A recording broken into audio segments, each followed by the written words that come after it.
Avec nous. Bonjour. Bonjour. Vous êtes membre du Parti animaliste. Qu'est-ce que vous vous dites ce matin? Est-ce que ces mesures vont dans le bon sens? Alors, bonjour et merci de m'inviter. Ouais, au Parti animaliste et au campus animaliste aussi, l'association de jeunesse du Parti animaliste, on est favorable à ces mesures. Elles vont dans le bon sens. Les animaux de compagnie, c'est des compagnons d'une vie. C'est des compagnons à l'égard desquels il faut avoir le plus de respect possible. Et c'est très important que les gendarmes aient ce rôle-là aussi. Et le rôle d'intervenir en cas de maltraitance, de faire ces enquêtes. Parce que ça montre, et ça c'est un élément fondamental, que lutter pour garantir l'ordre et pour garantir la paix civile, ça se fait entre les humains mais aussi à l'égard des animaux.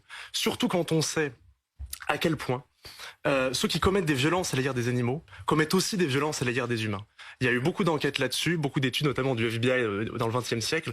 Donc le maintien de la paix civile, ça suppose aussi d'avoir une considération à l'égard des animaux, d'être très vigilant pour les actes de maltraitance. C'est aussi un message envoyé à ces gens qui sont qui se livrent à ces actes. Il n'y a pas d'impunité. Exactement. Ou en tout cas, il y en aura de moins en moins. En fait, aujourd'hui, il y a un sentiment d'impunité parce que c'est très compliqué pour les gens qui voient des actes de maltraitance. Ils savent pas forcément quoi faire, ils savent pas forcément quelle procédure suivre. C'est important que les gendarmes puissent avoir ce rôle-là, un rôle que les associations et les fondations occupent beaucoup. Donc clairement, nous, c'est une mesure qu'on soutient complètement. Si ce n'est que, il faut pas qu'on soit aveuglé. Il faut pas qu'on soit aveuglé sur le fait que agir pour les animaux de compagnie, c'est fondamental. Mais il ne faut pas que ce soit l'alibi pour le gouvernement de son inaction à l'égard des animaux dans d'autres conditions, qui sont parfois les mêmes animaux. Un lapin, c'est un animal de compagnie, c'est aussi un animal d'élevage, c'est aussi un animal qui est tué quand il est sauvage par les chasseurs, c'est aussi un animal de laboratoire. L'attention qu'on a à l'égard des animaux de compagnie, c'est une porte d'entrée, si vous voulez, dans la question. Il faut aussi qu'on soit vigilant à l'égard du traitement des animaux dans les autres sphères.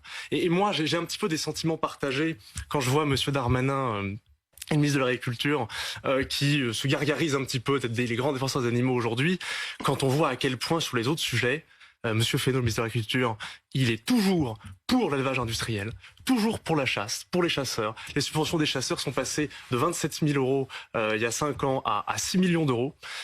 Et donc, si vous voulez, il y a une sorte d'hypocrisie qui fait que on va favoriser les animaux de compagnie, et c'est très bien de les aider, de les prendre en compte, mais les autres animaux aussi. Il y a encore du boulot, donc c'est ce que vous nous dites ce matin. J'aimerais aussi que vous réagissiez à ces propos de Gérald Darmanin ce matin au sujet du fameux chat qui a été écrasé sur des voies à un moment où la SNCF a refusé d'intervenir et a laissé partir un train. Ça a fait beaucoup de bruit, cette histoire. Écoutez ce que dit le ministre de l'Intérieur. J'étais particulièrement choqué, évidemment, de ce qui s'est passé dans cette gare parisienne, et particulièrement choqué aussi de la façon dont la SNCF a géré malheureusement cette terrible affaire. Je pense qu'il y a deux choses à comprendre dans cette situation. Il y a l'acte en lui-même, la mort de ce chat, qui n'est pas un acte anodin. Et devant ses propriétaires, dans des conditions que vous connaissez, l'enquête dira qui est responsable pénalement, et je ne vais pas commenter. Mais il y a surtout un manque de prise en compte finalement de la SNCF, et je crois que c'est ça sans doute encore plus grave, parce qu'il faut éviter que ces actes évidemment ne se répètent. Il a été choqué, dit-il. Qu'est-ce que vous en pensez? Oh, je suis d'accord sur le fait que c'est choquant. Et c'est très bien que les gens réagissent à ça. Ça rappelle aussi l'affaire de Kurt Zouma qui lui a quelques mois, où les gens, à raison, se sont émus. Footballeur, en effet, qui s'amusait à filmer des actes ignobles sur un chat.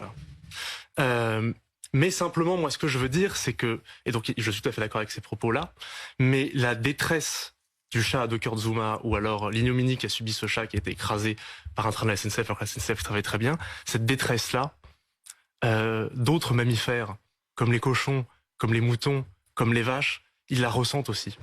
Et Monsieur Darmanin, en l'occurrence, a raison de un petit peu médiatiquement jouer là-dessus. Il sait aussi qu'il a un intérêt politique à faire ça.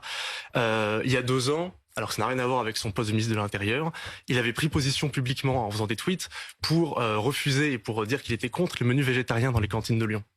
Alors qu'on sait très bien que les animaux qui sont tués pour être transformés en viande dans les cantines, c'est pas des animaux qui viennent de fermes artisanales, c'est des animaux qui viennent d'élevage industriel, et des animaux qui subissent dans les abattoirs des sorts en réalité très comparables à ce que ce chat a subi.